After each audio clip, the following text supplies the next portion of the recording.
بسم اللہ الرحمن الرحیم۔ ہمارے چینل میں خوش آمدید۔ آج مجھے دہاڑی ملے پورے 4 دن ہو گئے تھے۔ مہنگائی کے اس دور میں کام ملنا بڑا ہی دشوار ہو گیا ہے، لیکن ایسے میں ہم جیسے غریب لوگ کیا کریں جو اپنا پیٹ کاٹ کر بہن بھائیوں کا خرچ اٹھاتے ہوئے انہیں پالتے ہیں۔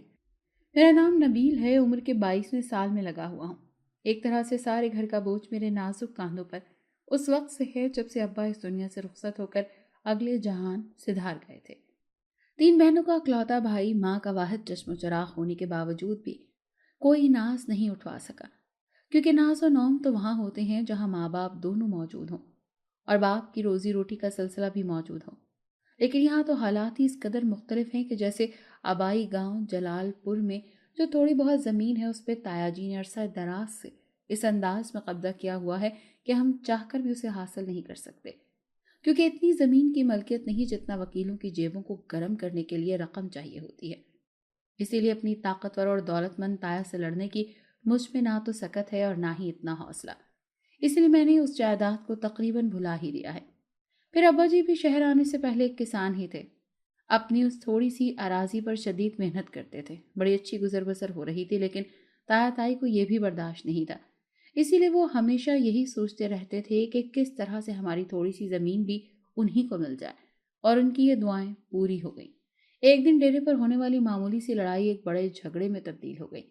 ابا کی عادت ہی نہیں تھی بڑے بھائی یعنی تایا جی کے سامنے بولنے کی، لیکن تائی کی باتوں سے انہیں زندگی میں پہلی بار اشتعال آیا، جس کے بنا پر ابا جی پہلی دفعہ غصے میں آ گئے، جس کے بنا پہ وہ تائی جی پہ تھوڑا سا غصہ ہو گئے۔ بس اتنی سی دیر میں ہی ابا کے بائیں طرف شدید درد ہوا اور وہیں پہ ابا جی ڈھیر ہو گئے۔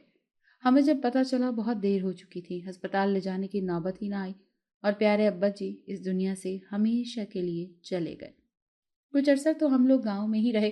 تایا جی نے ہمارا خرچہ ہماری زمین کے عوض اٹھا لیا۔ میری تینوں بہنیں مجھ سے بڑی ہیں، انہوں نے گھر میں سلائی کڑھائی شروع کر دی۔ میں اسکول جاتا تھا لیکن پڑھائی سے دل مکمل طور پر اچاٹ ہو چکا تھا، اسی لیے اسکول جانے کے بہانے میں پورا دن آوارہ گردی کرتا۔ شروع میں تو بات چھپی رہی، لیکن پھر ایک دن کسی نے تایا کو بتایا اور شکایت لگا دی۔ انہوں نے مرحوم بھائی کے اکلوتے وارث کو خوب پیٹا۔ ماں اس وقت تو کچھ بھی نہ بولی، لیکن رات کو میرے سوجے ہوئے منہ کو دیکھتے ہوئے رونے لگی۔ بس پھر میں شہر آ گیا، کوئی اور ہنر تو ہاتھ میں تھا نہیں، اسی لیے مزدوری ہی شروع کر دی۔ شروع میں شدید مشکلات کا سامنا ہوا، لیکن پھر آہستہ آہستہ میں عادی ہو گیا۔ پہلے ایک کمرہ کرائے پر لیا، لیکن جب روزانہ کی بنیاد پر کام ملنے لگا تو ایک چھوٹا سا گھر کرائے پہ لیا اور پھر امی اور بہنوں کو بھی یہاں بلا لیا۔ گاؤں کی یاد بہت آتی ہے، لیکن جب پیٹ اور جیب خالی ہو تو کچھ بھی یاد نہیں رہتا، اسی لیے اب یہاں شہر میں ہی اپنی زندگی کو بنانے کی ٹھان لی ہے۔ گو کہ محلہ بہت ہی چھوٹا سا ہے اور اس میں بسنے والے مکین بڑے غریب سے لیکن پھر بھی بڑے نیک دل لوگ ہیں، ایک دوسرے کا احساس کرتے ہیں۔ یہی وجہ ہے کہ چند ہی دنوں میں میری امی اور بہنیں اس محلے سے واقف ہو گئیں اور پھر ایک دوسرے کے گھروں میں آنا جانا بھی ہو گیا۔ اب مجھے کوئی پریشانی نہیں ہے، دن میں مزدوری کرتا ہوں پلاٹ مکان بنانے کے لیے اور رات کے 12 بجے تک ایک پلازا میں گارڈ کی نوکری کرتا ہوں۔ مشکل تو بہت ہوتی ہے میرے لیے، لیکن پھر وہی بات کہ مجھے اللہ کے گھر سے نا امیدی بالکل نہیں ہے۔ میں سوچ چکا ہوں کہ جب ڈھیر سارے پیسے اکٹھے کر لوں گا تو پھر میں تایا جی سے اپنی زمین واپس لے کر ہی رہوں گا۔ تب تک کے لیے مجھے بڑے صبر و تحمل سے کام لینا ہے۔ میرے گھر میں سب سے بڑی میری منیرہ باجی ہیں۔ 10 کلاسز پڑھنے کے بعد وہ گھرداری سیکھتے ہوئے پورے گھر کو سنبھالتی ہیں۔ پھر ابیرہ ہے جس نے 8ویں کے بعد ہی چھوڑ دیا اور گھر میں رہ کر ایک سینٹر کے لیے دن رات کڑھائی وغیرہ کرتی ہے۔ چھوٹی نے 7ویں میں ہی چھوڑ دیا۔ افشاں اب گھر میں رہتے ہوئے سارا دن یا تو سوتی ہے یا پھر جب کبھی موڈ ہو تو ایک آدھ سوٹ سلائی کر لیتی ہے۔ میں سب سے چھوٹا ہوں، لیکن چھوٹی عمر میں ہی نصیب کے کھیل سمجھتے ہوئے بڑی سیانی باتیں کرنے لگا ہوں۔ یہی وجہ ہے کہ گھر کی گزر بسر کچھ آسان ہو گئی ہے۔ اس محلے میں میرا ایک بہترین دوست جمشید بھی بن گیا ہے۔ اس کی کہانی بھی میرے جیسے ہی ہے۔ وہ بھی بڑی چھوٹی عمر میں یتیم ہو گیا تھا، اسی لیے مزدوری کرتا ہے اور اپنی 6 بہنوں اور بیمار ماں کی دیکھ بھال کرتا ہے۔ ہماری کہانی ایک جیسی ہے، اسی لیے ہمارے خیالات بھی ملتے ہیں اور ان خیالات کے ملنے کی وجہ سے جمشید کو امی بہت پسند کرتی ہیں۔ ہمیشہ میرے لیے کچھ بنانے لگے تو ساتھ میں اس کے لیے بھی بنا دیتی ہیں کہ اس کی ماں بیچاری بیمار ہے، اسی لیے ہمیں کوئی فرق نہیں پڑتا کہ اگر ایک کے بجائے 2 روٹیاں پک جائیں تو۔ جب پلازا میں رات کو گارڈ کی نوکری کرتا ہوں تو وہاں کے مالک کے پاس بے شمار پیسے ہیں، اسی لیے وہ ایک نیا پلازا بنانے کا سوچ رہا ہے۔ یہ پلازا شہر کے وسط میں جہاں بے حد شان و شوکت والی عمارات ہیں ان عمارات کے بیچوں بیچ میں چہل پہل بھی خوبصورت ہے۔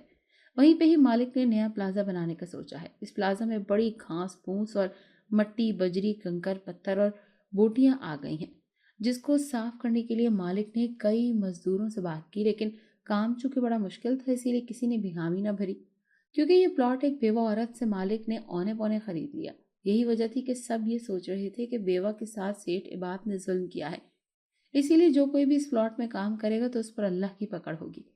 لیکن میرے خیالات اس سے مختلف ہیں۔ میرے خیال میں تو اللہ کی پکڑ سیٹھ پہ ہوگی نا، میں تو وہاں صرف کام کروں گا اور میری مزدوری ہوگی، پھر مجھ پر پکڑ کیوں ہوگی؟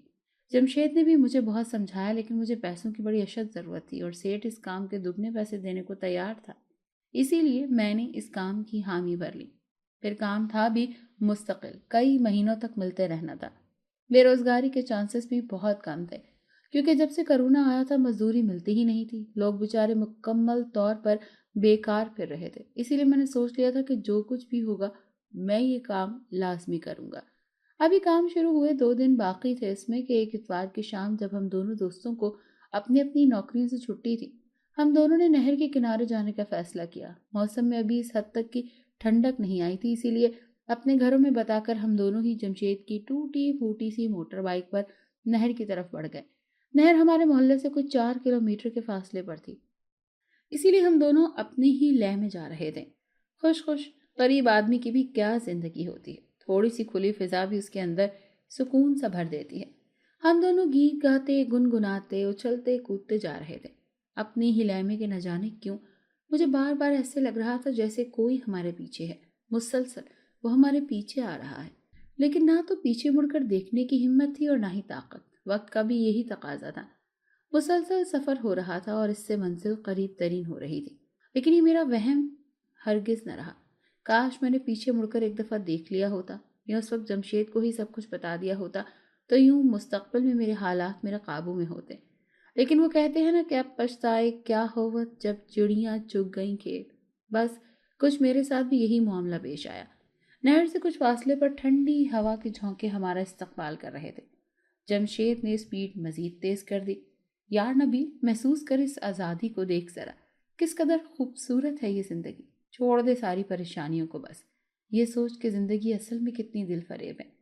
جمشید واقعی بہت خوش تھا، اسی لیے میں نے بھی اسے کچھ بتا کے پریشان کرنے کا نہیں سوچا، بلکہ بڑے خوشگوار موڈ میں اس کی ہاں میں ہاں ملاتا رہا۔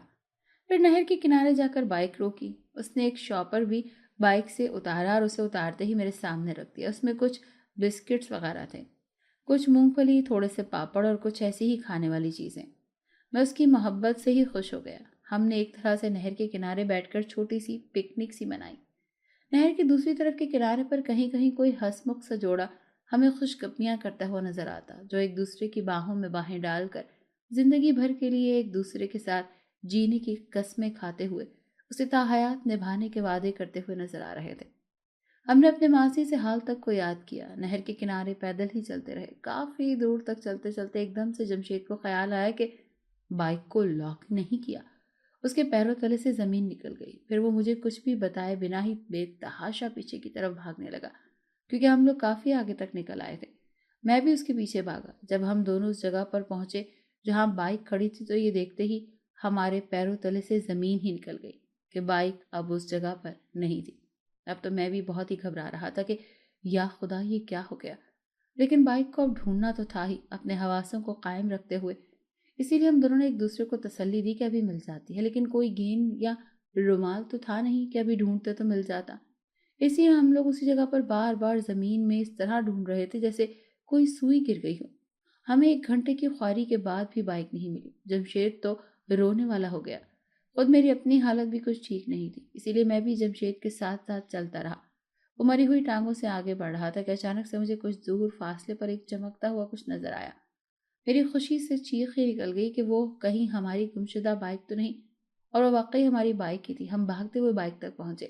بائک کھڑی تھی بالکل صحیح حالت میں۔ جمشید تو خوشی سے رونے ہی لگ گیا، کافی دیر تک بے یقینی کے عالم میں بائک کو چپکا رہا، لیکن پھر ایک دم سے پیچھے ہو کر کھڑا ہو گیا۔ نبیل یار، جہاں تک مجھے یاد پڑتا ہے یہ بائک ہم نے یہاں تو کھڑی نہیں کی تھی، بلکہ یہ تو کہیں بہت آگے کی جگہ ہے، اور ہم لوگ تو ابھی یہاں پہنچے ہی نہیں تھے، پھر بائک یہاں کیسے آ گئی؟ بات کچھ میرے دل کو بھی پریشان کرنے لگی، لیکن پھر میں نے جمشید سے کہا کہ تمہیں غلطی لگ رہی ہے، مجھے لگتا ہے کہ بائک یہاں تم نے خود ہی کھڑی کی ہے، لیکن پھر بھی تمہیں اگر کوئی شک اور شبہ ہے تو ہم دوبارہ وہاں تک چکر لگا لیتے ہیں۔ ارے نہیں، اس کی اب ضرورت نہیں ہے، مجھے لگتا ہے کہ ہمیں اب گھر چلنا چاہیے۔ غریبوں کی پکنک بس اتنی ہی ہوتی ہے۔ اور ہم ایک دوسرے کی طرف ہنستے ہوئے بائک پر بیٹھنے لگے۔ جمشید بائک چلا رہا تھا، میں پیچھے تھا۔ نہر پر اب کوئی بھی نہیں تھا، بس پانی کی بلندی کا شور تھا جو دلوں کو ویسے ہی ڈرا رہا تھا۔ ہم لوگ جب اسی راستے سے واپس آ رہے تھے تو وہی جوڑا جو ہمیں نہر کے دوسرے کنارے پر ملا ایک دم سے ہمارے سامنے آ گیا۔ جمشید نے بڑی مشکل سے بریک لگائی۔ وہ ایک انتہائی خوبصورت لڑکی تھی اور اس کے ساتھ عجیب سی شکل و صورت والا ایک کالے رنگ والا مرد۔ وہ دونوں ہمیں دیکھ کر مسکرا رہے تھے۔ او بھائی، کچھ دیکھ کر تو چلو، کیوں اپنے ساتھ ساتھ ہمیں بھی پھنسوا رہے ہو؟ میں نے چیختے ہوئے کہا۔ وہ خاموشی سے ایک طرف کو ہو گیا، لیکن مجھے حیرت اس وقت ہوئی جب وہ انتہائی خوبصورت عورت جس کی عمر 30 سے 40 سال کے درمیان تھی مجھے دیکھ کر مسکراتے ہوئے آگے بڑھ گئی۔ میں نے بھی مسکراہٹ کے بدلے میں مسکراہٹ کا تبادلہ کر دیا۔ بس وہی میری زندگی کا سب سے بڑا المیہ تھا۔ کاش میں اس رات کو نہر پہ گیا ہی نہ ہوتا۔ وہ دونوں ہم بائک کے پاس سے خاموشی سے گزر گئے۔ ہم لوگ بھی کچھ آگے بڑھ گئے۔ اچانک مجھے لگا جیسے مجھے کسی نے میرے نام سے پکارا ہے۔ میں بے خبری کے عالم میں پیچھے مڑ کر دیکھنے لگا۔ بس وہی لمحہ میری بربادی کا لمحہ تھا۔ لیکن حیرت کی بات تو یہ تھی کہ وہ دونوں ہی اب کہیں نہیں تھے۔ میرے حلق پر کوئی چیز آ کر چپ سی گئی تھی۔ جمشید یار، وہ دونوں اب کہاں چلے گئے؟ لیکن جمشید بائک اڑاتے ہوئے لے جا رہا تھا، اسی لیے اس نے میری بات سنی انسنی کر دی اور مجھے خوف کے مارے شدید بخار نے آ لیا۔ گھر جانے تک میں تیز بخار میں پھنک رہا تھا۔ کچھ بھی سمجھ میں نہیں آ رہا تھا کہ کیا ہوا ہے۔ جمشید بھی بہت حیران تھا کہ ایک دم سے کیا ہو گیا ہے۔ ڈاکٹر کے پاس سے دوا لا کر دی، 3 رضائیاں دی، لیکن سردی تھی کہ کم ہونے کا نام ہی نہیں لے رہی تھی۔ اسی لیے اماں بیچاری بار بار آگ بھر بھر کے میرے پاس رکھتی۔ ڈاکٹر کو پھر گھر بلایا، انجیکشن لگایا اور پھر پوری رات کے بعد صبح کہیں جا کر میرا بخار کم ہوا۔ لیکن ایک ہی رات میں شدید کمزوری ہو گئی جس کے بنا پر 3 دن تک کام پر بھی نہیں جا سکا۔ اس بات کا بڑا ہی افسوس تھا، لیکن وہ نہر والا جوڑا میری آنکھوں کے سامنے سے جاتا ہی نہیں تھا۔ اس عورت کا چہرہ مسلسل میری آنکھوں میں گھوم رہا تھا۔ پھر میں خوف کے مارے آنکھیں میچ لیتا۔ کافی دیر کے بعد میرے حواس نے کچھ کام کیا اور اس قابل ہوئے۔ سیٹھ کے بار بار فون آ رہے تھے، اسی لیے میں نے چوتھے دن کام پر جانے کی ٹھان لی۔ سب منع کرتے رہے لیکن میں چل پڑا۔ میرے پاس کوئی سواری نہیں تھی، اسی لیے مجھے بس کا سہارا لینا پڑتا تھا۔ نئے پلازے کی جگہ کافی دور تھی، پیدل جانا آسان نہیں تھا۔ بس کا کرایہ 40 روپے لگتا تھا۔ میں بس میں بیٹھا اور آنے والے اور پھر گزشتہ دنوں کے بارے میں سوچتا رہا، لیکن دل کہیں بھی مطمئن نہیں ہو رہا تھا۔ خیالوں میں کھوئے کھوئے پلازے والی جگہ کے قریب پہنچ گیا۔ بس اسٹاپ سے وہاں پر رکی اور میں نے پلازے تک پیدل ہی جانا تھا۔ پھر جب میں پلازے والی جگہ کے قریب پہنچا تو حیران رہ گیا، کیونکہ یہ تو میری سوچ سے بھی کہیں بڑا پلاٹ تھا۔ تقریباً 40 مرلے کا تھا، جس کی محض 4 دیواری کر دی گئی تھی۔ وہاں میں کچھ آگے بڑھ کر پلاٹ میں چھلانگ لگا کر کود گیا، کیونکہ وہ کچھ گہرا تھا لیکن بے سود بے حد وسیع تھا۔ اللہ پاک کی تقسیم پہ حیرانی ہوئی کہ کہیں تو اتنی دولت کی ریل پیل اور کہیں پر ہم جیسے بھی ہیں جو دولت کے لیے ترستے ہیں۔ واہ میرے مالک، تیری شان بڑی نرالی ہے۔ میں پلاٹ میں بیٹھ کر سوچنے لگا کہ کام کہاں سے شروع کروں۔ پھر پلاٹ کی جنوبی ہونے کی طرف بڑھ گیا، وہاں پہ ہی کام شروع کر دیا۔ چاہے موسم کچھ ٹھنڈا ہی کیوں نہ ہو، لیکن کام کرتے کرتے پسینہ آ ہی جاتا ہے، اسی لیے میں بھی کچھ ہی دیر میں پسینے میں بھیگ گیا۔ گھاس پھوس کو تیز آلے کے ساتھ کاٹنے لگا، مٹی بھی سائڈ پہ کرتا جاتا۔ دن گزرتا گیا، دن کا 1 بج چکا تھا۔ مالک کی گاڑی کا ہارن سنائی دیا۔ وہ پلاٹ میں آ چکے تھے۔ مجھے مکمل دل جمعی کے ساتھ کام کرتا ہوئے دیکھ کر بڑے خوش ہوئے۔ اسی لیے تم پر اتنا اعتبار کرتا ہوں کہ تم کام میں ڈنڈی بالکل بھی نہیں مارتے ہو۔ میں محض مسکرا کر رہ گیا کہ شکر ہے کہ میرا مالک مجھ سے خوش ہے اور مجھے پوری اجرت بھی دے دیتا ہے۔ لیکن اس دفعہ تو بڑا ہی کوئی معجزہ ہو گیا کہ مالک نے مجھے رات تک انتظار ہی نہیں کروایا، بلکہ میری آج کی دہاڑی مجھے 1 بجے ہی دے دی، جو کہ پہلے والی اجرت سے زیادہ تھی۔ میں بہت خوش ہوا۔ پھر کہنے لگا، نبیل، کل میں تمہیں ایک پرانا موٹر سائیکل بھی دے دوں گا تاکہ تمہیں آنے جانے میں کوئی مشکل نہ ہو۔ میں اس کرم پر بڑا ہی راضی اور خوش تھا کہ میری ماں کی دعائیں بہت بہت کام آ رہی ہیں۔ مالک سے پوچھ کر میں نے 1 گھنٹے کی بریک لی تاکہ میں دوپہر کا کھانا کھا سکوں۔ میں پیسے جیب میں ڈالے ایک قریبی ہوٹل میں گیا جو کہ نسبتاً بہت سستا تھا۔ پیٹ بھر کر روٹی دال کے ساتھ کھا کے چائے کا 1 کپ بھی پیا۔ ساری تھکاوٹ ایک دفعہ اتر گئی اور میں شام 5 بجے تک کام کرنے کے لیے تازہ دم ہو گیا۔ کام بہت مشکل تھا لیکن اجرت بھی اچھی تھی، اسی لیے شدید تھکاوٹ کا احساس نہیں ہوا۔ میں پلاٹ سے واپس آ گیا۔ آج پہلا دن ہے، اسی لیے مالک ابھی تک پلاٹ میں ہی ہے، اس کا بار بار جائزہ لے رہا ہے۔ اچھی بات ہے، دیکھ لیں میں کون سا ڈنڈی مارتا ہوں اپنے کام میں۔ کچھ دیر کے بعد وہ چلے گئے۔ میں کام کرتا رہا۔ 5 بجنے میں 15 منٹ تھے جب بھی وہاں سے ایک بزرگ کا گزر ہوا۔ وہ مجھے اکیلے ہی کام کرتے ہوئے دیکھ رہے تھے۔ مجھے دیکھ کر رک گئے اور پھر کچھ ہی دیر میں پلاٹ پھلانگ کر اندر آ گئے۔ جو ہی وہ اندر آئے میں کام چھوڑ کر کھڑا ہو گیا۔ وہ بولے کہ کچھ بھی نہیں، بس یک ٹک مجھے دیکھتے جا رہے تھے۔ برخوردار، تمہیں یہی جگہ ملی تھی کام کرنے کے لیے؟ وہ بڑی حیرانی سے مجھ سے پوچھ رہے تھے۔ کیوں بابا جی، یہاں کام نہیں کر سکتے؟ میں نے جوابی سوال کر دیا۔ کر سکتے ہو، کیوں نہیں کر سکتے ہو، لیکن یہ جگہ بڑے عرصے سے ویران پڑی ہے اور ویران جگہوں پر مختلف غیر مرئی مخلوقات بسیرا کر لیتی ہیں، اسی لیے تمہیں احتیاط کرنی چاہیے۔ بابا جی، جب کام ہی کرنا ہے تو پھر جگہوں سے کیا فرق پڑتا ہے؟ ہاں ٹھیک ہے، وہ کچھ توقف کے بعد بولے اور پھر وہاں سے چلے گئے۔ میرے جو کچھ منٹ ان کی موجودگی میں ضائع ہوئے تھے، میں نے اس وقت میں مزید کچھ کام کیا تاکہ بے ایمانی نہ ہو سکے۔ میں کام مکمل کر کے گھر کے لیے بس اسٹاپ پر آ گیا، جہاں 5:20 پر وہی صبح والی گاڑی گزرتی تھی۔ میں اس کے انتظار میں کھڑا رہا اور دور سے ہارن دیتی ہوئی وہ میری طرف ہی آ رہی تھی۔ جب بالکل قریب آ گئی تو مسافروں سے بس کھچا کھچ بھری ہوئی تھی۔ میں بھی بڑی مشکل سے بس میں سوار ہوا۔ سیٹ تو کوئی نہ ملی، اسی لیے کھڑے ہو کر ہی سفر کرنا پڑا، لیکن سفر کچھ زیادہ نہیں تھا، اسی لیے کھڑے ہو کر ہی کرنے میں کچھ دیر نہیں لگی۔ گھر کے قریب پہنچا تو جمشید بھی دوسری طرف سے آتا ہوا دکھائی دیا۔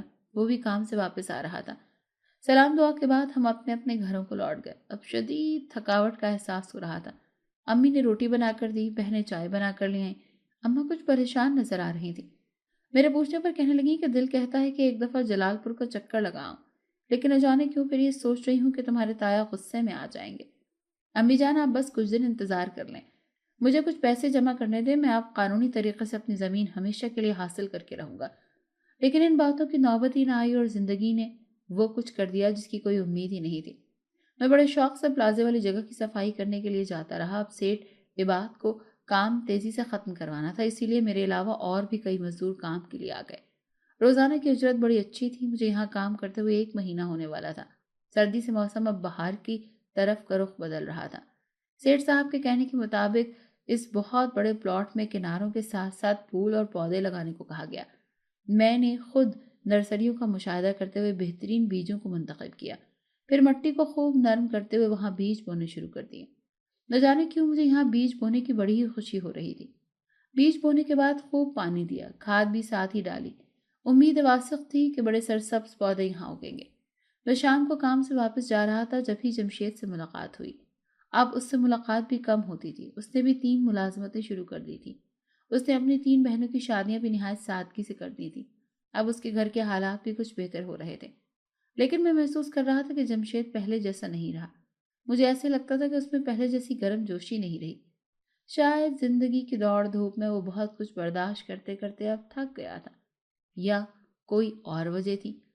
میرے بہت دفعہ پوچھنے پر بھی اس نے یہی کہا کہ کچھ نہیں ہے یار، اب تو حالات پہلے سے بھی بہتر ہو گئے ہیں، بس دل ہی اٹھ گیا اس دنیا سے۔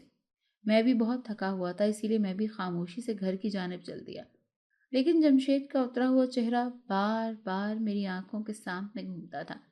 گھر پہنچا تو تایا جی کو اپنے سامنے دیکھتے ہوئے ایک دفعہ حیرت کا شدید جھٹکا لگا۔ دل تو یہی چاہا کہ اب ان سے کوئی بات نہ کروں، لیکن گھر آئے مہمان کی عزت کرنا بھی ہمارا فرض ہے، اسی لیے سلام دعا کے بعد خیر خیریت دریافت کی۔ وہ اپنے کسی کام کے سلسلے میں شہر آئے تھے تو سوچا کہ ہمارے حالات بھی کچھ دیر کو دیکھتے جائیں کہ کیسے ہماری زندگی گزر بسر ہو رہی ہے۔ ہمارے حالات تو پہلے سے بہتر ہو گئے تھے، اسی لیے حیران ہوئے اور بنا رہ نہ سکے کچھ دیر کو رکے اور پھر چلے گئے۔ میں تو پورے دن کا تھکا ہارا آیا تھا، لہٰذا کچھ دیر کو آرام کرنے لگا۔ پھر سے دوسری ملازمت کے لیے جانا تھا۔ نہ جانے کیا تھا کہ آج میرا دل ہی نہیں چاہ رہا تھا کہ کہیں اور جاؤں، سوائے اس کے کہ میں گھر میں ہی رہوں، اپنی ماں اور بہنوں کے پاس۔ اسی لیے پلازا میں فون کر کے بتا دیا کہ کچھ طبیعت خراب ہے، اسی لیے آج نہیں آ سکوں گا۔ رات گئے تک ہم لوگ باتیں کرتے رہے۔ ابا کی یادوں کو گلے سے لگائے رات کے 12 بجے ہم سب سو گئے۔ اگلے دن بڑا کڑکتا ہوا سورج نکلا۔ صبح سے ہی گرمی میں شدت تھی۔ میں روٹین کے مطابق اپنی بائک پر پلازے کی جگہ پر جانے لگا۔ پلازے کی شکل و صورت کافی حد تک کسی باغیچے کی مانند ہو چکی تھی۔ سیٹھ صاحب کو یہ محبت بڑی ہی پسند تھی۔ لیکن پلازے میں ایک بڑی ہی عجیب بات یہ تھی کہ اس میں اس کے شمالی کونے میں گلاب کے پھولوں کی ایک کیاری تھی، لیکن نہ جانے کیا تھا، جب بھی میں اس طرف کو قدم بڑھاتا تو میرا پاؤں ایک دفعہ ضرور پھسلتا۔ یہ باتیں میری سمجھ میں نہیں آتی تھی۔ میں اس کیاری کے بالکل ساتھ بیٹھ گیا، کیونکہ جب بھی کھڑا ہوتا تھا تو ایک دم سے سر چکرا جاتا، اسی لیے بیٹھ کر پھولوں کو دیکھنے لگا۔ بڑی ہی خوبصورت اور دلکش پھول کھلے تھے۔ مجھے ایک دم سے ایسے لگا جیسے یہاں بارش ہوئی ہے، مطلب میرے بالکل اوپر بارش برسی۔ پھر میرے دل میں ایک عجیب سی خوشی ہوئی۔ وہ بارش کی پھوار میرے اوپر پڑتی رہی۔ کافی دیر تک میں ان قطروں کو محسوس کرتا رہا، لیکن پھر ایک دم سے وہ قطرے گرنا بند ہو گئے، لیکن ان قطروں کی ٹھنڈک کو میں شام تک ایسے ہی محسوس کرتا رہا۔ بڑا ہی خوشگوار احساس تھا۔ شام کو کام ختم کر کے گھر پہنچا تو پورے محلے میں کوہرام مچا ہوا تھا۔ معلوم کرنے پر پتہ چلا کہ جمشید کی بڑی پھپھو آئی ہوئی ہیں، جن کے ہاں ان کی بڑی بہن کی شادی کی تھی، لیکن اس بیچاری سے شاید کوئی چھوٹی سی غلطی ہو گئی، جس کی وجہ سے وہ بہو کی شکایتیں لگانے ان کے مائکے پہنچ گئی ہیں۔ جمشید بیچارہ اکیلا ہی سب کچھ دیکھ رہا تھا۔ چار ناچار مجھے ان کے گھر اپنے دوست کی محبت میں جانا پڑا، لیکن یہ معاملہ تو بے حد پیچیدہ نکلا، کیونکہ میں جب پھپھو کو سمجھانے لگا تو انہوں نے پہلے تو سر سے پیروں تک مجھے دیکھا، پھر کہنے لگی اچھا تو یہ ہے وہ لڑکا جس کے پیچھے تمہاری بیٹی اپنا گھر اجاڑ رہی ہے۔ پھپھو یہ کیسی باتیں کر رہی ہیں؟ بانو میری بہنوں جیسی ہے، آپ اس کی اور میرے بارے میں ایسی کوئی بھی بات نہ کریں تو بہتر ہے۔ ارے جو حقیقت ہے وہی تو بیان کر رہی ہوں۔ میں لاکھ اپنی صفائیاں دے رہا تھا، لیکن وہ بالکل بھی میری بات سننے کو تیار نہیں تھی۔ جمشید نے میرے سامنے ہاتھ جوڑے تاکہ میں یہاں سے چلا جاؤں۔ سخت دل اداس ہوا اور میں گھر واپس آ گیا۔ نہ کچھ کھایا نہ پیا، مجھے دل کے ساتھ سو گیا۔ سب کام پر گیا، میں سب سے پہلے ہی وہاں پہنچ گیا، ابھی تک کوئی اور نہیں آیا تھا۔ میں خاموشی سے اپنے حصے کی جگہ پر کام کرنے لگا، کیونکہ اب مالک نے سارے پلاٹ کو تقسیم کر دیا تھا، اسی لیے اب میرے لیے بھی کام اتنا مشکل رہا تھا۔ آج گرمی پہلے سے کچھ زیادہ تھی اور آج پانی بھی نہیں بھرا تھا، اس لیے صبح سے ہی ہونٹ خشک ہو رہے تھے۔ میں نے سوچا کہ پلازے سے باہر جو ایک نلکا لگا ہوا ہے وہاں سے پانی بھر کر لے کر آتا ہوں۔ ابھی سوچا ہی تھا کہ میں کسی چیز سے ٹکرا گیا اور میرا پیر ایک دم سے دکھنے لگا۔ ایک دم سے پیچھے مڑ کر دیکھا تو وہاں ایک بڑے سے برتن میں ٹھنڈا ٹھار پانی پڑا ہوا تھا، اور پانی بھی اتنا شفاف تھا کہ وہاں سے بھلے اپنا عکس دیکھ لو۔ میں نے سوچا جب اللہ نے پانی دے ہی دیا ہے تو مزید محنت کرنے کی کیا ضرورت ہے۔ میں نے خوب جی بھر کر پانی پیا۔ اس قدر میٹھا اور لذیذ پانی میں نے اپنی زندگی میں پہلی بار پیا تھا۔ دل تو یہی چاہ رہا تھا کہ پانی پیتا جاؤں اور دل کبھی بھرے ہی نہ۔ پانی پینے کے بعد میں پھر سے اپنے کام میں مگن ہو گیا۔ نہ جانے کیوں مجھے ایسے لگ رہا تھا کہ اس پانی کو پینے کے بعد میرے اندر بہت ساری انرجی آ گئی ہے اور میں نے پہلے سے کئی گنا زیادہ محنت کی۔ مالک بڑا ہی خوش تھا، اس نے سب کے سامنے میری تعریف کی، مجھے انعام کے طور پر 2000 روپے بھی دیے اور دوپہر کا کھانا بھی کھلایا۔ اب مالک کے مطابق میں یہاں مزدوری نہیں کروں گا بلکہ ورکرز پر کام کیا کروں گا اور ان پر خاص نظر رکھوں گا، مطلب میں ایک طرح سے ان کا سپروائزر بن چکا تھا، اور اب میری تنخواہ اتنی ہو گئی تھی کہ میں نے رات والی ملازمت بھی چھوڑ دی تھی۔ اسی میں بڑی اچھی گزر بسر ہو رہی تھی۔ اب تو ایک چھوٹا سا پلاٹ بھی لے لیا تھا۔ گھر بنانے کے ابھی فی الحال پیسے میرے پاس نہیں تھے۔ اگلی صبح بھی بڑی گرمی تھی، سبھی لوگ گرمی سے نڈھال ہو رہے تھے۔ میں پلاٹ میں کام کر رہا تھا، جس کونے میں کام کر رہا تھا وہاں پر کوئی اور نہیں تھا۔ اپنے کام میں اس قدر مگن تھا کہ مجھے اندازہ ہی نہ ہوا کہ کب گلاب کی کیاری میں سے ایک تر و تازہ گلاب گر کر میری گود میں آ گرا۔ میں اس پھول کو بڑے غور سے دیکھ رہا تھا، لیکن مجھے اس کی خوشبو اس قدر محسوس کن لگ رہی تھی کہ میں ارد گرد سے مکمل طور پر بے خبر ہو چکا تھا۔ جیسے ہی وہ الگ الگ ہوئے تو اس میں سے ایک بے انتہا خوبصورت لڑکی برآمد ہوئی۔ میں ایک طرح سے اس کی طرف مائل ہو گیا تھا۔ یہ قدرتی امر ہے کہ مخالف جنس کی جانب دل بہت جلدی مائل ہو جاتا ہے، پھر جس نے شروع سے ہی حالات بڑے گھمبیر اور خراب دیکھے ہوں تو ان کے لیے تو ایسی صورتحال ایک معجزہ ہی ہوتی ہے۔ بہرحال کچھ بھی سمجھ میں نہیں آیا، وہ پھول میں سے نکل گیا، باہر میں قریب ہی بیٹھ گیا۔ کون ہو تم؟ میں نے بڑے اعتماد سے پوچھا، لیکن کوئی جواب نہیں ملا۔ میں نے پھر سے سوال کیا، لیکن جواب نہ دارد۔ میں نے اپنا وہم اور خواب سمجھتے ہوئے اسے نظر انداز کر دیا تو کہیں کوئی ہلکی سی آواز آئی، میں تمہیں یہاں سے اپنی دنیا میں لے جانے کے لیے آئی ہوں۔ میں تمہیں یہاں بڑے عرصے سے کام کرتے ہوئے دیکھ رہی ہوں، تم بہت ہی زیادہ محنتی اور جفاکش ہو، اسی لیے مجھے بہت ہی اچھے لگتے ہو، لیکن تمہاری اس انسانی دنیا میں انسانوں کی محنت کا معاوضہ بہت کم ہے، اسی لیے تو میں تمہیں اپنی دنیا میں لے جانے کے لیے آئی ہوں۔ اگر تم میرے ساتھ چلو تو تمہیں 3 سے 4 گنا زیادہ پیسے ملیں گے، پھر تمہاری ساری پریشانیاں ایک دم سے دور ہو جائیں گی اور تم اپنی بہنوں کی شادیاں بڑے دھوم دھام سے کر سکو گے، اور سب سے بڑھ کر یہ کہ تم اپنا گھر بنا لو گے جس کے لیے تمہیں اتنی چاہ ہے اور تم اتنی محنت کر رہے ہو۔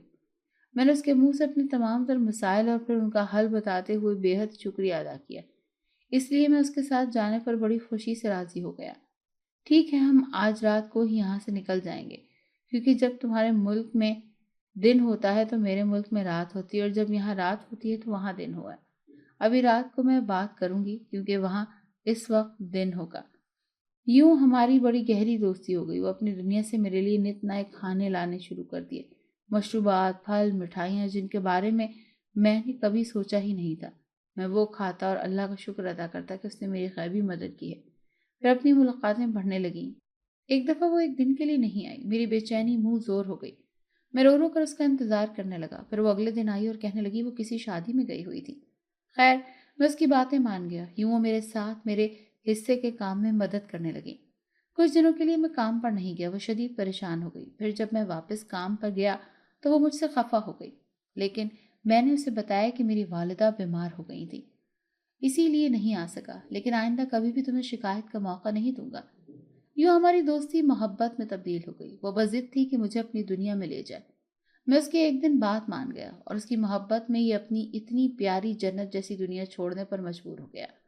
میں اس کے ساتھ چلنے پہ بڑی ہی خوشی سے راضی ہو گیا، لیکن میں کیا جانوں کہ میں اپنی زندگی کو کس کے سامنے گروی رکھ دیا ہے۔ میں اس راہ کا مسافر بن چکا تھا جس کی کوئی منزل ہوتی ہی نہیں، کبھی بھی نہیں، لیکن وہ راہوں میں بھٹکتا ضرور رہتا ہے ہمیشہ۔ بس کچھ ایسا ہی میرے ساتھ بھی ہونے والا تھا۔ وہ میرا ہاتھ تھامے میرے آگے آگے اور کبھی میرے ساتھ ساتھ چلتے ہوئے گردن کو خم دیے بڑی اداؤں سے چلتی جا رہی تھی۔ اس کی باتیں میرے دل میں گھر کر رہی تھیں اور میں بھی بنا کچھ سوچے سمجھے اس کی طرف بڑھتا جا رہا تھا۔ جب کافی دیر تک ہم لوگ چلتے رہے تو وہ کہنے لگی کہ تم نے کبھی کسی عورت سے محبت کی ہے؟ میں ایک عورت کے منہ سے ایسی دلیری والے الفاظ سنتے ہوئے ایک دم سے چونک گیا، لیکن نہیں، میں جواب دیتے دیتے سر جھکا گیا۔ چلو آؤ، میں تمہیں پھر محبت کرنا سکھاتی ہوں۔ میں شادی شدہ ہوں، لیکن میرا شوہر مجھ پر بڑے ظلم کرتا ہے۔ وہ مجھے بالکل بھی پسند نہیں کرتا، یہی وجہ ہے کہ میں در در پر بھٹکتی پھرتی رہتی ہوں۔ یہ نہیں ہے کہ مجھے جگہ جگہ پر سر مارنے کی عادت ہے، لیکن محبت کے حصول کا میرا حق تو ہے نا۔ میرا بھی دل کرتا ہے کہ میرے دل میں کوئی ہو جو صرف مجھ سے محبت کرے، میری قدر کرے، میری چاہت میں میری تعریفیں کرے، لیکن ہائے رے میری قسمت کہ میرے لیے ایسا کچھ بھی نہیں ہے۔ اب دیکھو کہ میری آنکھوں میں سے آنسو بھی نکلنے لگے۔ نہ جانے کیوں میرے دل پر اس کی باتیں کسی تیر کی طرح لگ رہی تھی اور مجھے اپنا سینہ موم کی چٹان پر پگھلتا ہوا محسوس ہو رہا تھا۔ پھر وہ مجھ سے اور بھی اپنے شوہر کے ظلم و ستم کی داستانیں بیان کرتی رہی، لیکن میرے کان بس اس کی میٹھی میٹھی باتیں سننے کو ہی بے چین ہو رہے تھے۔ پھر وہ مجھے ایک بڑی سی چٹان پر لے کر چڑھنے لگی۔ یہاں مجھے لگا کہ میں لازمی طور پر گر جاؤں گا، لیکن ایسا بالکل نہیں ہوا، بلکہ وہ بڑی پھرتی سے میرے ہاتھ کو تھامے ہوئے اوپر کی طرف بڑھتی چلی جا رہی تھی۔ سب سے اوپر والی چھوٹی پہ چڑھنے کے بعد وہ کہنے لگی کہ کچھ دیر کے بعد بیٹھ جاتے ہیں، پھر یہاں سے میں تمہیں اپنی دنیا میں لے جاؤں گی، پھر جہاں یہ کوئی نہ کوئی پریشانی ہوگی وہ بھی نہیں رہے گی، بس تم خوش رہنا، سکون سے رہنا۔ لیکن مجھے کیا علم تھا کہ یہ خوشی کتنی عارضی ثابت ہوگی میرے لیے۔ مجھے اس چھوٹی پر بٹھانے کے بعد وہ چل پڑی، ایک دم سے غائب ہو گئی، کیونکہ وہ جل پری کی طرح بے حد خوبصورت تھی، اسی لیے منہ میں اس کا نام جل پری رکھ دیا تھا۔ مجھے وہاں بیٹھے بیٹھے شام ہو گئی، لیکن اس جل پری کا کہیں کچھ پتہ ہی نہیں چل رہا تھا کہ وہ کہاں گئی۔ شام سے رات ہو گئی لیکن وہ نہیں آئی۔ مجھے گھبراہٹ ہونے لگی، میں نے گھبراتے ہوئے ادھر ادھر دیکھا، بہت سوچا، اٹھا وہاں سے کہیں جا سکوں، خود کو تلاش کرتا رہوں، لیکن کچھ بھی پتہ نہیں چلا۔ تو میں ادھر ہی جھانکنا شروع کر دیا۔ نیچے کی جانب زیادہ جھکاؤ دیکھنے سے پتہ چلا کہ ایک دم سے توازن برقرار نہ رکھ سکا اور لڑھک جاؤں گا، اور لڑھک گیا، وہ بھی نیچے کی جانب۔ دل میں یہی بات آئی کہ اب میں نہیں بچوں گا، اب تو میری موت یقینی ہے، لیکن ابھی میری زندگی باقی تھی۔ مجھے ایسے لگا جیسے مجھے کسی نے ایک دم سے تھام لیا ہو۔ میں گرنے سے بچ گیا اور آنکھیں کھول کر دیکھنے لگا۔ مجھے کسی نرم و ملائم ہاتھ نے تھام رکھا تھا۔ میں نے اپنے مہربان کو دیکھنے کے لیے آنکھیں کھول دیں۔ تو میرے سامنے کوئی اور نہیں بس ایک سمت میں کہیں دور کر کے کچھ روشنی نظر آئی۔ میں اسی سمت میں چلتا گیا۔ ابھی بھوک کا احساس بھگ سے بہت زیادہ ہو گیا تھا، اسی لیے اس روشنی کی جانب سے یہ سوچ کر بڑھتا چلا گیا کہ شاید کسی کی رہائش ہے، اسی لیے وہاں روشنی ہے۔ میں آگے بڑھتا چلا گیا۔ جب کافی آگے چلا گیا تو ایک خالی مکان تھا جس کے در و دیوار پر تر و تازہ روغن ہوا تھا، لیکن حیرت کی بات تو یہ تھی کہ اس گھر کا سارا فرش مکمل طور پر کچا تھا، جس کے بنا پر وہاں بڑی سوندھی سی خوشبو پھیلی ہوئی تھی۔ میں نے پورے گھر کا جائزہ لیا۔ پورے گھر میں 2 کمرے تھے، ایک کچن بھی تھا، وہیں سے کچھ آوازیں آ رہی تھیں۔ میں نے آواز دی اور اس طرف بڑھتا چلا گیا۔ کوئی دروازے کی جانب کچھ ٹکائے کھانا پکانے میں مصروف تھی۔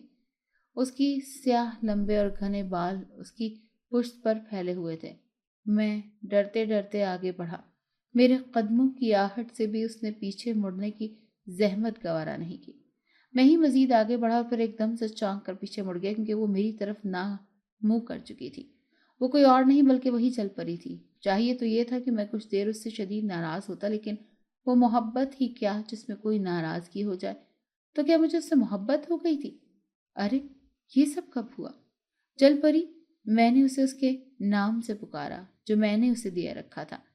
وہ مسکراتے ہوئے پیچھے کو مڑی اور پھر میرے سامنے سے گزرتی ہوئی دوسرے کمرے کی طرف چل پڑی۔ وہاں جا کر وہ بستر پر دراز ہو گئی۔ میں بھی آگے بڑھا، لیکن کسی نے ایک دم سے میرے قدموں کو روک دیا۔ میں چونک پڑا، کچھ ہوش میں آنے لگا۔ میرے منہ پر کسی نے بہت زور سے تھپڑ مارا۔ میں ہوش میں آ چکا تھا اور آس پاس دیکھنے لگا۔ یہ میں کہاں ہوں؟ لیکن اگلے ہی لمحے مجھ پر لاتوں اور مکوں کی بارش ہو گئی۔ پھر جب میں چیخنے لگا تو میری آنکھیں ایک لمحے کے لیے بند ہوئیں اور پھر میں اپنے اسی پلاٹ میں موجود تھا۔ سبھی لوگ کام کرنے میں مصروف تھے، کچھ باتیں بھی کر رہے تھے اور کچھ کسی بات پر ہنس بھی رہے تھے۔ مجھے لگا وہ سب میری طرف بڑھیں گے، پوچھیں گے، سوال پر سوال کریں گے کہ میں سپروائزر صاحب آپ خود کہاں چلے گئے تھے، اتنا عرصہ کہاں رہے؟ میرے خیال میں تو پلازا بن چکا ہوگا، لیکن یہ کیا، کام تو وہیں پر تھا جہاں میں چھوڑ کر گیا تھا۔ سارے میرے وہم ثابت ہوئے، کیونکہ کسی نے بھی میری طرف کوئی توجہ نہیں دی، بلکہ کوئی میری طرف آیا ہی نہیں، بلکہ سب جو پہلے خوش گپیوں میں مصروف تھے ایک دم سے اپنے کام میں جٹ گئے۔ سر آج کھانے میں چکن کڑھائی منگوا دیں۔ دلاور جو یہاں پچھلے 3 مہینے سے کام کر رہا تھا میرے پاس بھاگتا ہوا آیا اور کچھ دیر کے بعد بولا، کیونکہ وہ مجھ سے ڈرتا بھی بہت تھا، نبیل بھائی آج کڑھائی پہ بہت دل کر رہا ہے، اگر آج آپ منگوا دیں تو۔ جھجکتے ہوئے کہنے لگا۔ میں نے اسی وقت اور بے خوف ہو کر اس کو دیکھا، لیکن نہ جانے کیسے اسے میں نے ہاں کر دی۔ آج سب کے لیے کڑھائی آئی تھی اور پھر اس دن میں نے سب کو جی بھر کر کڑھائی کھلائی، لیکن اس شرط پر کہ یہ کام اب 1 ہفتے میں ختم ہو جانا چاہیے، ورنہ میں ان سب کی تنخواہ کاٹ دوں گا۔ لیکن سب سے تنخواہ کٹنے کے خوف سے جلد از جلد کام کرنے کی کوشش کرنے لگے اور کام واقعی 1 ہفتے میں ختم ہو گیا۔ پلازا بننے کی ساری تیاریاں مکمل ہو چکی تھیں اور دھڑا دھڑ مزدور لگے ہوئے تھے۔ ایسے لگتا تھا جیسے کوئی کاف سے جنات آ گئے ہیں جو دھڑا دھڑ کام کر رہے ہیں۔ میں جل پری کی یادوں میں رہنے لگا، کام سے جی چرانے لگا۔ مالک پہلے پہل تو برداشت کرتا رہا، لیکن آخر کب تک؟ پھر ایک دن اس نے مجھ سے میرا عہدہ لے لیا، میری جگہ دلاور کو رکھ لیا اور پھر ساتھ ہی مجھے مزدوری بھی کم ملنے لگی، لیکن مجھے کوئی فرق نہیں پڑتا تھا۔ سچ ہی کہتے ہیں کہ محبت اندھی ہوتی ہے اور میں اس میں مکمل طور پر اندھا ہو چکا تھا۔ گھر والوں کی حالت اور صحت کے بارے میں مجھے کوئی پرواہ ہی نہیں تھی۔ کوئی کیا کر رہا ہے، ماں بہنوں کو کس چیز کی ضرورت ہے یا نہیں، کچھ بھی علم نہیں تھا، بلکہ میں سب سے بے خبر ہو گیا تھا۔ ماں اکثر میری طرف دیکھتی اور پوچھتی کہ کوئی مسئلہ ہے جو اس طرح کر رہے ہو، لیکن میرا جواب ہمیشہ سے یہی ہوتا کہ میرے پاس پیسے کم ہیں، کام نہیں ملتا، اسی لیے پریشان رہتا ہوں، لیکن میں کروں گا سارے کام، ماں پریشان نہ ہو۔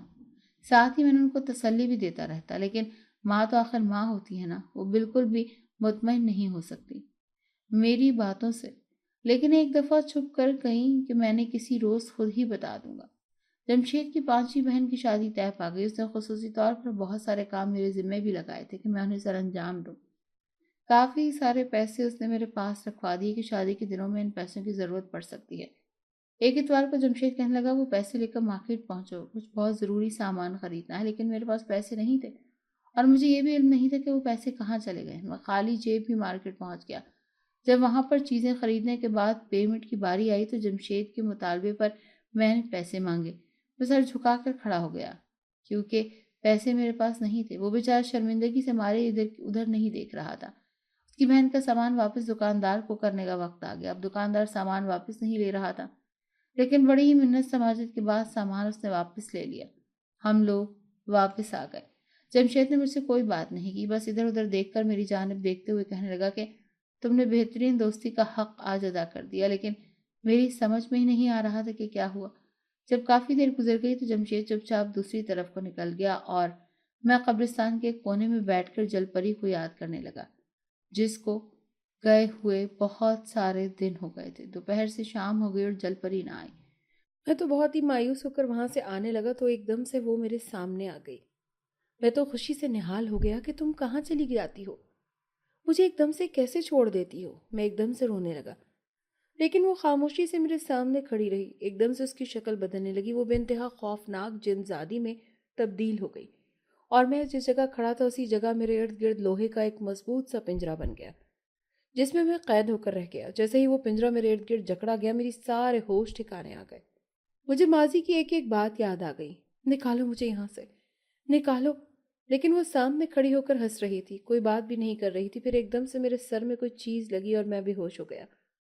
میرے بے ہوش ہوتے ہی میرے سامنے کیا ہوا کچھ پتہ نہیں چلا، لیکن جب مجھے کچھ دیر کے بعد میرے بقول ہوش آئی تو میری ماں، جمشید، مالک کے بعد اور ایک نورانی چہرے والے بزرگ بھی کھڑے تھے۔ جل پری ایک دوسرے پنجرے میں قید میرے سامنے کھڑی تھی، وہ بے حد خوفناک لگ رہی تھی۔ نورانی چہرے والے بزرگ مجھ پر دم پڑ کر پھونک رہے تھے۔ ایک دم سے وہاں ایک جن زادہ بھی آ گیا اور کہنے لگا کہ یہ بدبخت میری بیوی ہے، لیکن اپنی حرکتوں سے باز نہیں آتی، کبھی کسی انسان کو تنگ کرتی ہے تو کبھی کسی کو۔ یہی وجہ ہے کہ انسانوں کو پہلے تو اپنے جال میں پھنساتی ہے اور پھر ان سے پیسے بٹورتی ہے، پھر انہیں میرے دشمن کے حوالے کر دیتی ہے۔ یہ نبیل کو بھی ایسا ہی کرنا چاہتی تھی، لیکن نبیل کے باپ کے میرے باپ پہ بڑے احسان ہے کہ نبیل کے دادا کی زمین کے ایک ٹکڑے میں ہماری رہائش گاہ ہے، جس کی وجہ سے ہم نے ہمیشہ سے اس کی نسل کی مدد کی ہے۔ آج بچہ پریشانی میں لگا تو اس کی مدد کرنے بھی آ گئے۔ جائیں اپنے بچے کو لے جائیں۔ شاہ جنات نے ہاتھ کے اشارے سے جانے کا کہا۔ پنجرا کھل گیا۔ میں آزاد ہو کر ماں کے گلے لگ کر رونے لگا۔ جمشید سے معافی مانگی، سب کا شکریہ ادا کیا۔ مالک کے بعد نے بتایا کہ میں نے اس جگہ یہ پلازا بنانے کے بجائے اللہ کے گھر کی عظیم الشان تعمیر کا سوچا ہے، تاکہ اس جگہ پر جو اثرات ہیں وہ زائل ہو جائیں۔ الحمدللہ اللہ نے ہمیں سیدھا راستہ چننے میں مدد دی۔ ناظرین، اگر آپ کو آج کی یہ کہانی اچھی لگی ہو تو ویڈیو کو لائک ضرور کریں۔ اگر آپ کو ایسی دہشت ناک دل کو جکڑ دینے والی کہانیاں پسند ہیں تو ایسی ایک کہانی روزانہ سننے کے لیے ہمارے چینل کو سبسکرائب کریں۔ اجازت چاہتے ہیں، اللہ حافظ۔